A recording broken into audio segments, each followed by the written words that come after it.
What's up, Ragin Nation? How's it going? This is Alex Yu, and you're watching the Ragin Ronin review. I got a review for you. Last Tuesday, I saw Everest, and Everest is an adventure disaster drama based off of the true story of mountain climber Rob Hall, who took an expedition of, I think, 20 mountain climbers to climb Mount Everest. Now, this is a disaster drama, and it is a disaster drama because obviously climbing the tallest mountain in the world, Mount Everest, is very treacherous, and there's going to be all kinds of disasters taking place, which are mainly natural disasters, such as, I don't know, freezing cold temperatures, avalanches, snow and windstorms. And it's just like what he said in the trailer. Jason Clarke, or rather Rob Hall, says that their bodies are not meant to function at the cruising altitude of a 747. Their bodies will literally be dying. So essentially, once they start climbing and once they get to the base of Mount Everest, it's kind of like a slow death. You're watching a movie that is a slow death for these characters. So in a way, you kind of know what's going to happen. Anyways, this movie is directed by Baltazar Kormaker, and he directed two films that I've seen, Two Guns and Contraband, which I thought were okay. He's directed a bunch of other films that I haven't seen before, but I've seen those two, and they were okay at best. I didn't think there was anything special about them. They weren't outstanding, and this film stars a pretty solid cast. We got Jason Clarke as Rob Hall, Josh Brolin, Keira Knightley, John Hawkes, and Jake Gyllenhaal, to name a few.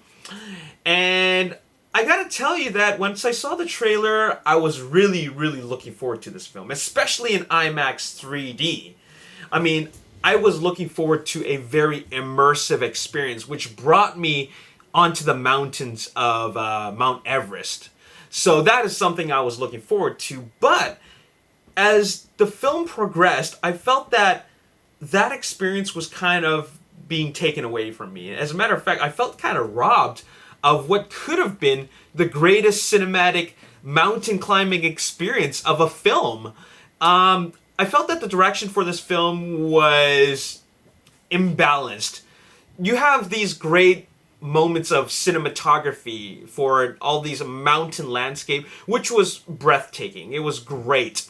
It was all captured through like helicopter shot aerial cinematography, which looked fantastic, but we don't seem to get enough of that. And in fact, you don't get a whole geographical sense of where things are in relation to everything else. And I think that is the main problem with this film, because if you really, really pay attention, a lot of this film takes place not on the mountain but at base camp.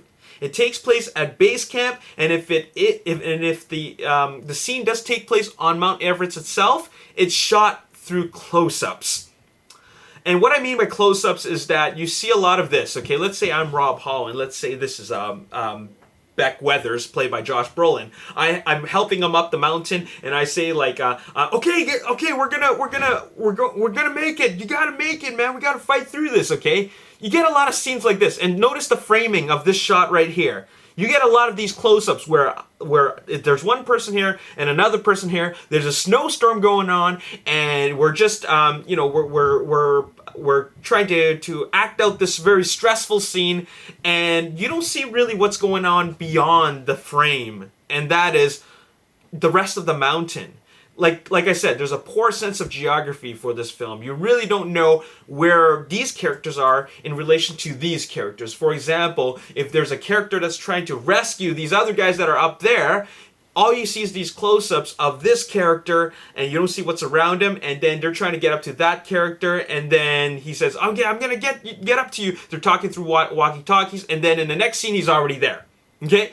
There's a lot of that sort of thing. There's a lot of cutting between base camp and close-ups of characters on the mountain, but not a whole lot of wide shots. I mean, like I said, I felt robbed of this experience. This could have been a great IMAX 3D experience where we get to see the glory of Mount Everest, but a lot of it has pretty much what I'd like to call low visibility, and that is those close-ups, and then a lot of scenes at base camp, and also a lot of scenes of snowstorms where you don't see nothing at all except for just nothing but cloud and just snow falling everywhere, and like I said, you just don't get a whole sense of what Mount Everest is really like. I mean, sure, a lot of the elements are there, like avalanches, snowstorms, not having enough oxygen, and acclimatization, and things like that, all right? And of course, the high possibility of freezing to death. And I really felt that, especially from the great performances of all the actors. The actors all did a great job in portraying those roles that they played.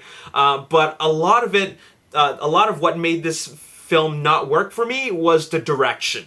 And I think that the balance between cinematography and acting and the performances was way off. The performances were great, okay? And the acting was fantastic, all on par, but directing, the directing job rather, and all the mountain photography was done very, very poorly, to the point where I think I would have had a better experience watching the Everest documentary that was actually shot for IMAX. You know what I'm saying? So yeah, that's really unfortunate. I gotta say that I can't recommend this film if you're looking for a true mountain climbing experience. You're better off watching Cliffhanger, as a matter of fact. So, but if you are someone who's really, really enthusiastic about an Everest film, then go check it out. Go check it out. I'm not going to stop you, but I'm going to say that I can't recommend it, mainly because it had a poor direction in terms of making Mount Everest the antagonist. Mount Everest is the antagonist for the film, so the director did a poor job in portraying that because, excuse me. Okay, it's kind of like, you see what Tim Story did with Galactus in Fantastic Four: Rise of the Silver Surfer? It's kind of like that. Maybe not as bad, but still, you don't get to really feel Mount Everest as the antagonist. You really don't. You feel like they're just fighting with each other. Okay, anyways, that's all I gotta say in this video. I'm gonna give this film a 5.5 out of 10. And that's it. As always, if you enjoyed this review, hit the like button, subscribe to the YouTube channel, like me on Facebook, The Ragin Nation. Also follow me on Twitter, @RaginNation. My name's Alex Yu. Thanks for watching. I'll see you next time. Peace. In fact, I think that he's the only director that can touch this film and actually make it work, just because of him and his